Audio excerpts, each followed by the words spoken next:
मैंने तो अपने तौर पर सजदे ठीक किए हैं, रोजे ठीक रखे हैं, इबादतें ठीक की हैं, लेकिन जब ये मेरे अमाल बारगाह इलाही में कयामत के दिन पेश हुए और मुझे ये कह दिया गया कि तेरे सजदों में इखलास नहीं था, तेरे सदकों में लिल्लाहियत नहीं थी, तेरी इबादतों में ये कसूर था, तू अल्लाह के लिए नहीं लोगों के लिए करता था, तो मैं कयामत के दिन क्या करूंगा? मैं तो तही दामन रह जाऊंगा। तो ऐ मेरे बीचे इस्लामी भाइयों, याद रखिए हमें आमाल भी करने हैं, वो अल्लाह की रिजा के लिए करने हैं, और उसके साथ साथ कभी अपने आमाल पर सेटिस्फिकेशन नहीं लानी कि मैं बड़ा नेक, मैं हाजी, मैं नमाजी, मैं सदका करने वाला। अरे मैं कुछ भी नहीं।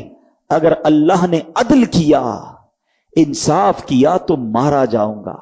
मौला ये जितने आए हैं तेरे इंसाफ के नहीं, तेरी रहमत के सवाली बनकर आए हैं।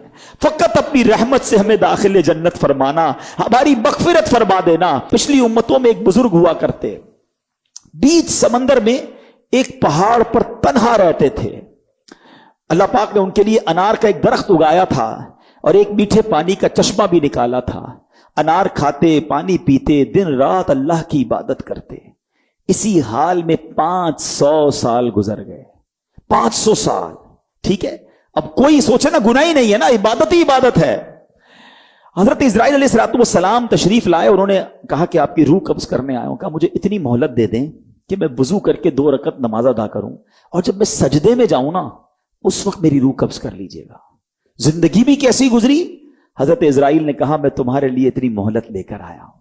2 रकत पढ़ी और आपने सजदे में उसकी रूह कब्ज कर ली। ऐसा नेक बंदा अल्लाह की बारगाह में जब हाजिर हुआ, आप जरा सुनिएगा बात, हदीस पाक में इरशाद हुआ कि उस बंदा खुदा को 500 साल जिसने इबादत की और सजदे में जिसकी रूह कब्ज की गई, उसको अल्लाह की बारगाह में लाया जाएगा। फरिश्तों को अल्लाह हुक्म देगा, इज़हबू बि अब्दी इला जन्नती बि रहमती, कि मेरे बंदे को मेरी रहमत से जन्नत में ले जाओ। वो बंदा क्या कहेगा? ऐ अल्लाह मेरे अमल रहमत से क्यों? इतनी नेकियां, इतने अमल, मुझे तो मेरे अमल की वजह से जन्नत में जाना चाहिए।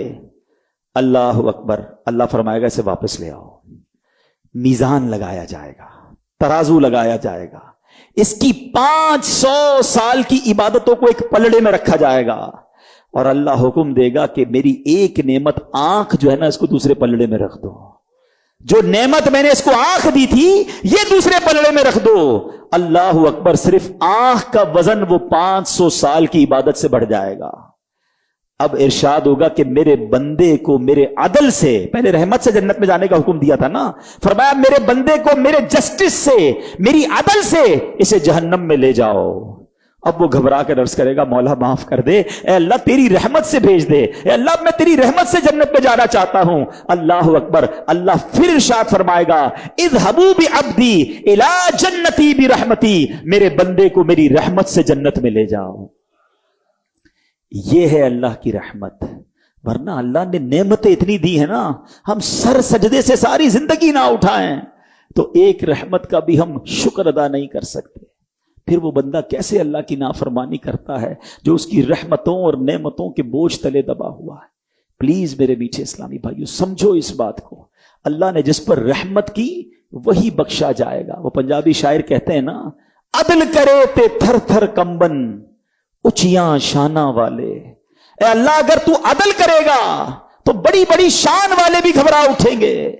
अदल करे ते थर थर कंबन ऊंचियां शाना वाले, फजल करे ते बख्शे जासन मैं वर्गे मुंह काले। अल्लाह फजल करेगा तो मेरे जैसे मुंह काले बख्शे जाएंगे।